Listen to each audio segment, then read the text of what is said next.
you had, the likes of Bill Belichick and Tom Brady writing on their arm, look out for 20.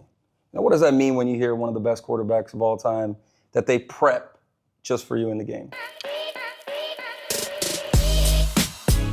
Joining us now, Super Bowl champ, Hall of Famer, 20E Reed. What's up, little bro? What's up, my brother? How you doing? How we doing, man? I'm good, Everything man. good with you? All is well, bro. I want you to bust out, the best DB, boy. Oh, man, what you know about me, boy? 20E Reed, boy. Miami Hurricanes have a little history about rapping, huh? Yeah, we got a little bit. We got a couple songs that came out. I think we got the best football song out of all the songs, even the Super Bowl Shuffle. No. And that's a classic. It's kind of hard to beat Super Bowl Shuffle. And it's better than that thing they came up with in Florida State with Deion. Yeah, I don't even know what that was about. That was a little bit. They tried. They tried. Yeah. They tried with a lot of things, but it normally doesn't work out for them, right? You know what I mean. We talk about the GOATs. We talk about the Miami Hurricanes. Yeah. You played in arguably one of the best teams of all time. Is the 01 team the best team of all time to play college football? By far. Not even close. I mean, it could be close. There'd probably be a close game that we could play against some of the college teams because there's a lot of teams that were very good, but I just know the fight, and we got Hall of Famers on our team. When they start producing Hall of Famers, outside of All-Americans, and Pro Bowls, let me know. And then you guys took the next step from going from college to All-Americans to Pro Bowlers, All-Pro, Hall of Famers, GOATs of their positions. Mm-hmm. I think that's what separates that 01 team, especially when you have 17 first-round picks.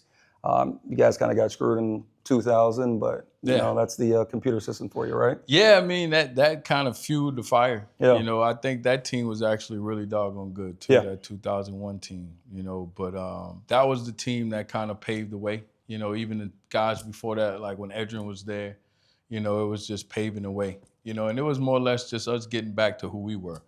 Honestly, it was never about comparing ourselves to anybody or any other team, because we wanted to be our best because we knew every week somebody was playing us in a championship mentality, no matter who we played, whether that was Troy State, Syracuse, Virginia Tech, Florida State, everybody was going to play us like it was a national championship because they make their name off of Miami. Yeah. And I mean, that's a good thing. You know what I mean? That's a good thing when you got that pedigree. We have that. And everybody knows across the country.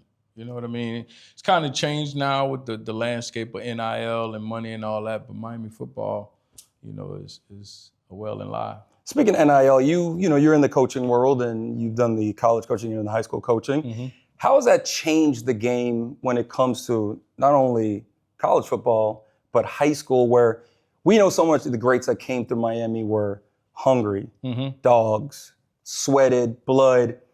Do you see the kids more being of, I'm good?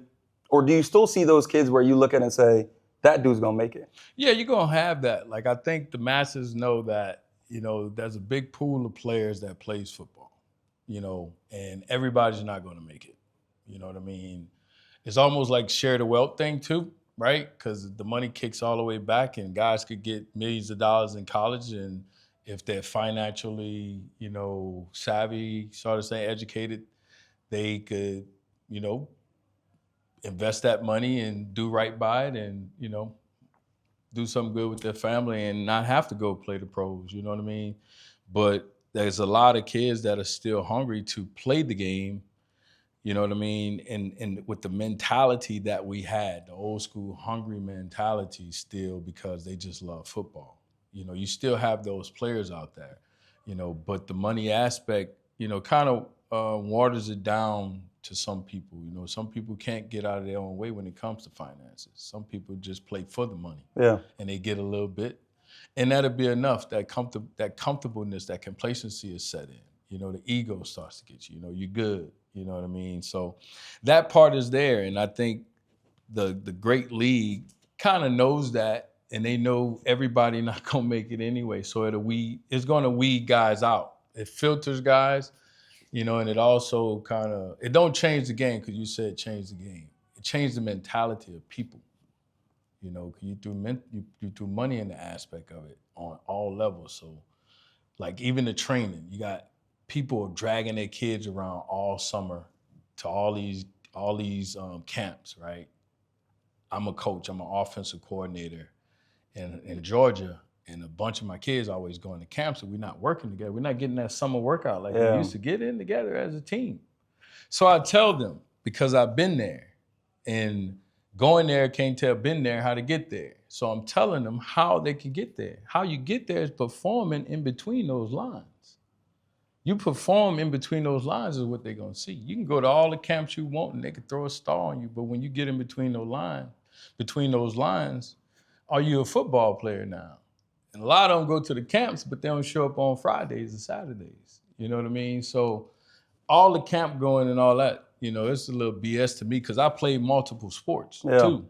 I wasn't locked in on just football. Track and field. I got my defense from basketball. I ran track and got my running skills from track. I got a bunch of football players now that can't run. They don't run track. They don't have the running skills. You know what I mean? Santana Moss ran track. Curtis Johnson was like, y'all go run track and support your teammate.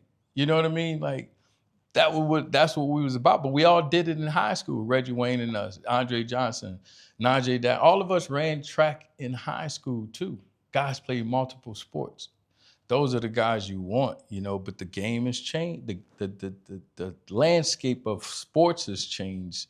So now parents are locking their kids in.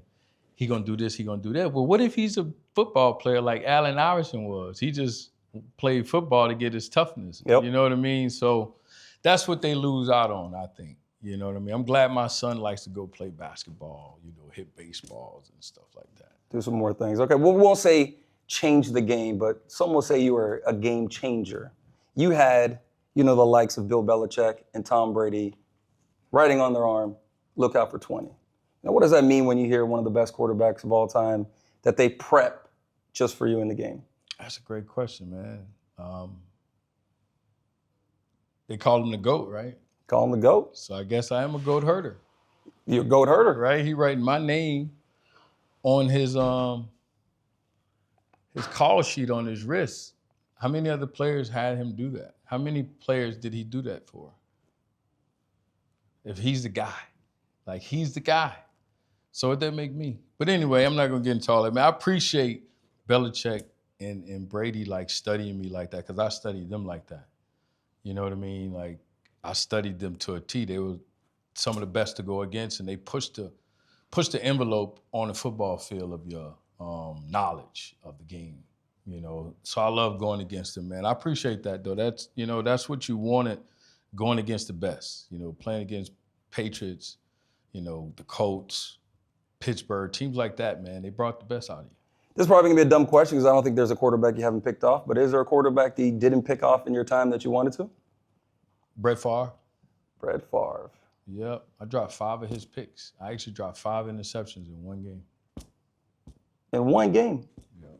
Damn. 5 picks, one game. Brett Favre threw them all to me. Now, we talked about the game all money ain't good money. Some of that over people's head. Yeah. Is there a young safety that you see today that... No. Okay. Is there a young safety that you look forward to watching on Sundays? Yeah, man. I look forward to watching all the guys play. I get that question a lot, which you was about to ask. Do I see me out there? No, I don't. I came from a place where football was all I had. You know what I mean? Like, football was that Willy Wonka golden ticket, bro. You know what I mean? And I was tearing the city up for it, So that's why I played the game the way I played it, I don't see it out there, bro, honestly. So then we're going to leave you with this. Top 3 safeties of all time, in your opinion? Of all time? Of all time. Man, that is crazy. Ronnie Lott.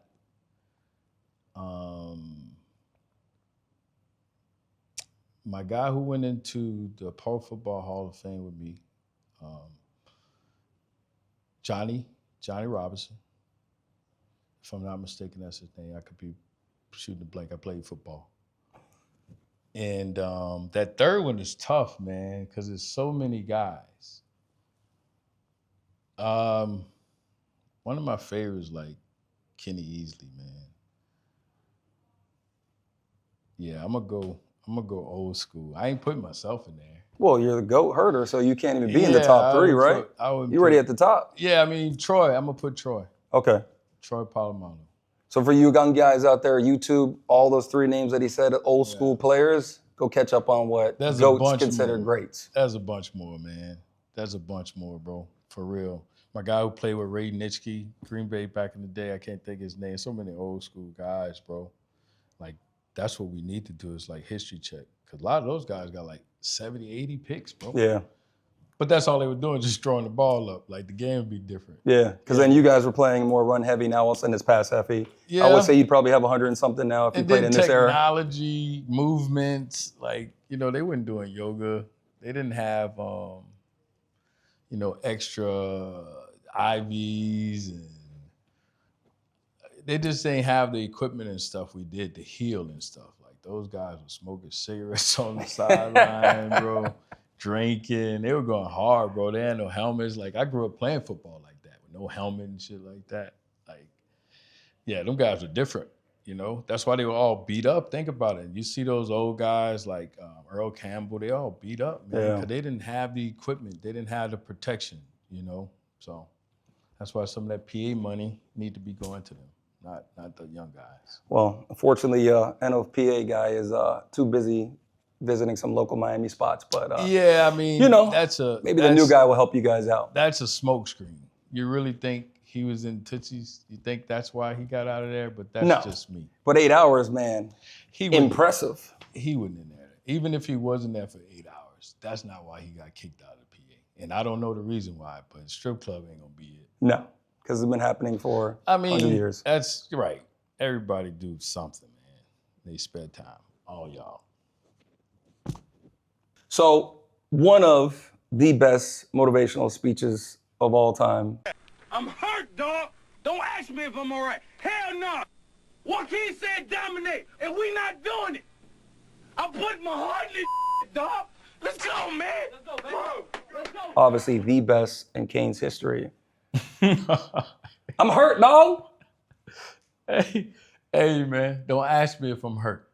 Joaquin said dominate, and we ain't doing it. Put my heart in this shit, man. Let's go. Let's go, man. Hey, my people get on me for that, bro, because right when I'm taking my shoulder pads off, I'm like, ah, that shit hurt so bad. Were you injured? I was hurt, dog. Don't ask me if I'm hurt. Tell him, JB. Tell him, Jay. Was it hurt? Yeah, it hurt like shit. I was hurting from like 2 weeks before. So what people don't know is like we did the Sports Illustrated shoot before that game. I did a Sports Illustrated shoot where I'm laying on my back, my shirt off for the Rose Bowl, whatever. Dude, I'm dying. My sternum was bruised. I was dying, bro. Like literally sliding out the bed. You know? So we played Virginia Tech. I got an interception. I hit one of their guys like real hard, right? Running back. So I caught an interception and he hit me. He stood over me after, like he hit me hard. It's like, cause I was on the ground, like, cause I'm hurting from last week, bro. I'm hurting from 2-3 weeks ago. He's like, I got your ass. I'm like, dude, look at the score. Yeah, man. Those were the times, but you know, they'd had to drag me off that field then, man. Absolutely. Yeah, they'd had to drag me off. Same thing happened in the Super Bowl, though. If they'd have caught me at halftime, I had 2 MCL sprains. I had a 2nd degree on this one in the first quarter and a 1st degree on this one in the first quarter. So I was hurting that one too, dog. I see you got the Canes national championship, but the Super Bowl ring is in the safe. The U gets rocked more than the Super Bowl ring? It's Hard Rock Bets, baby. It's a Miami thing. They wouldn't understand. Damn sure wouldn't. Canes, baby. You already know.